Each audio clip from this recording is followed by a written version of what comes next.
Okay, let's dive right into this. Welcome to The Explainer. Today, we are plunging headfirst into the brutal, absolutely adrenaline-pumping reality behind your favorite seafood.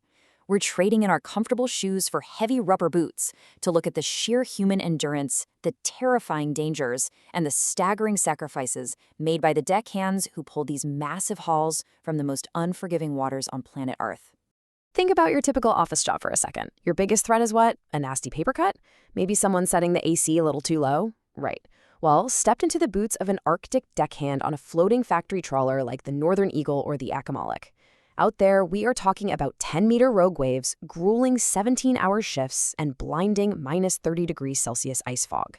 It's a chaotic, high-stakes reality where the environment itself is constantly trying to crush you. Section 1. The Extreme Ocean Office.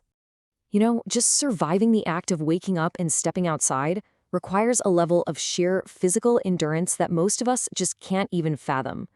Let this massive number sink in for a second. 17 hours.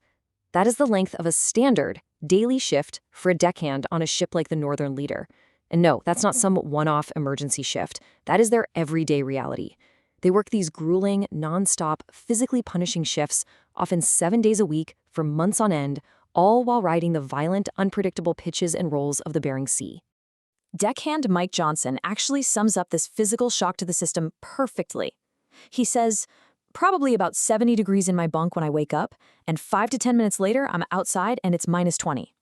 I mean, can you even imagine that? Your body goes from a warm, deep sleep to violently freezing temperatures in less time than it takes most of us to brew a pot of coffee. Your muscles tense up, your breath catches, and you instantly have to be on high alert." Section 2. Deadly Freezing Elements. Because, look, the cold isn't just uncomfortable up there, it's a weapon. The ocean is actively, continuously trying to take these crews down. We are talking about minus 30 degrees Celsius freezing temperatures that will just instantly numb your fingers. 10-meter-high rogue waves that can sweep a massive ship's deck in a fraction of a second. Blinding, disorienting ice fog created when freezing air meets the ocean, dropping visibility to absolute zero.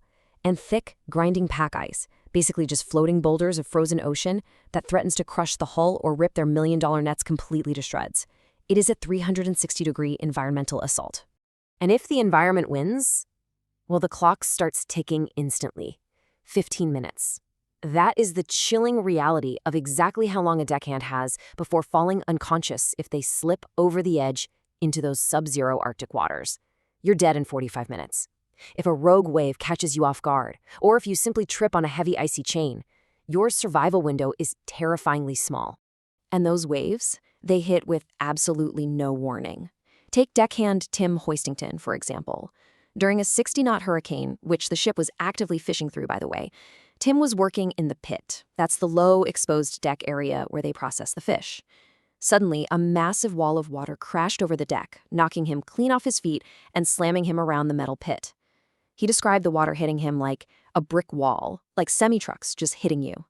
He was battered, bruised, and briefly knocked out, but incredibly, he survived and had to get right back to work. Section 3. Mechanical Nightmares on Deck. Now, on these massive floating factories, the heavy machinery is honestly just as unforgiving as the freezing sea. Imagine trying to dodge constant mechanical hazards while the floor is literally moving beneath your feet. You've got unsecured 10-kilogram steel hooks swinging wildly 15 meters in the air right above your head. 7-ton steel trawl doors, those are the massive metal plates used to hold the nets open, slamming around in rough seas. High-tension winch cables that, if they snap under the weight of a ton of fish, will whip across the deck like thick elastics, cutting through a man like a hot knife. And even below deck, inside the factory, there are hundreds of razor-sharp filleting blades constantly in motion. I really want to slow down for a second here because the reality of these hazards is just horrifying. Deckhand Dave Flanders was working early one morning when the ship took a violent roll. A net hit his leg, causing him to flip over. And when he landed on the deck, a heavy Gilson winch, which is this massive mechanized lifting spool, crashed directly onto his hand. In his own words, there was bone sticking this way, bone sticking that way, the tendons were hanging out, everything. It absolutely crushed his finger, splitting it completely open. It's exactly like the crew says. Everything out here can hurt you. But the terrifying catch here is that the nearest hospital is very often a full 2-day trip away. In this environment, a single mechanical mistake or a bad slip on the ice doesn't just mean a quick ride to the emergency room, it means you are surviving for days in agonizing pain out in the middle of the raging Bering Sea while the ship slowly steams its way back to port. Section 4. The crushing mental toll. So the body takes an absolute beating, sure, but the mind? The mind takes an entirely different kind of punishment. Surviving this environment takes intense mental gymnastics. First off, they have to endure months of extreme isolation, living with the exact same small group of people inside a tiny floating steel box. Second, they have to constantly push through heavy sleep deprivation, surviving on nothing but short little naps between hauls. And third, which is probably the hardest part, they have to completely compartmentalize. They literally have to lock their personal lives away in a little box in their minds just so they can focus entirely on the deadly tasks right in front of them. Because if you lose focus out here, you lose your life. And that brings a profound personal sacrifice.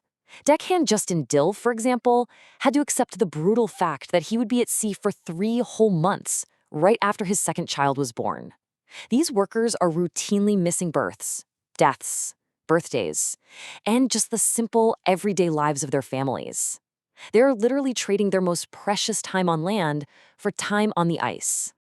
You can really hear the absolute mental breaking point in this quote right here. Days like this, I wish I was anything but a fisherman. We always see these men as tough as nails, and trust me, they are. But the freezing, wet, and utterly exhausting conditions frequently push them right to the absolute edge. When you're out there mending ripped nets in the pitch dark while freezing snow blasts you in the face, yeah, the romance of the sea is completely gone. Section 5. The ultimate payback. So you gotta wonder, why do they do it? Why subject themselves to this frozen hell over and over and over again? Well, it comes down to some massive financial incentives. $15,000. That is the potential payout for a single deckhand, like Mike Johnson, for just one grueling 4-week trip on a longliner like the Northern Leader. When the fishing is good and they're hauling in perfect cod, man, that cash stacks up incredibly fast. To really understand where all that money comes from, let's break down the sheer scale of a single catch on a factory trawler like the Northern Eagle. We are talking about a 1,177-ton haul for just one trip. That breaks down to 675 tons of fillets, 240 tons of fish meal, 92 tons of omega-3 oil, and 170 tons of precious roe, the fish eggs, which are worth nearly $2 million all by themselves. Since the crews are paid a percentage of the total value of the catch, every single ton hauled on board directly inflates their personal payday. So the crucial point here is that these massive, multi-million-dollar hauls translate to a simple fact. Deckhands earn exactly double what they could make doing a similar job on land. That's the bottom line right there. It is a highly calculated financial risk. They endure the frostbite, the extreme danger, and the crushing isolation because it provides a life and a financial foundation for their families back home that they simply could not get anywhere else. Which brings us to our final thought.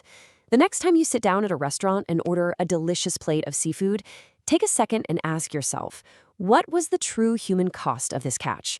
Behind that perfectly plated dish are men battling rogue waves, dodging swinging steel hooks, and braving sub-zero ice fog, sacrificing precious time with their families just to bring it to your table. It's a hidden world of incredible grit and endurance, and I really hope this explainer has given you a visceral, newfound respect for exactly what it takes to pull that fish out of the Bering Sea. Keep questioning, keep learning, and I'll catch you on the next explainer.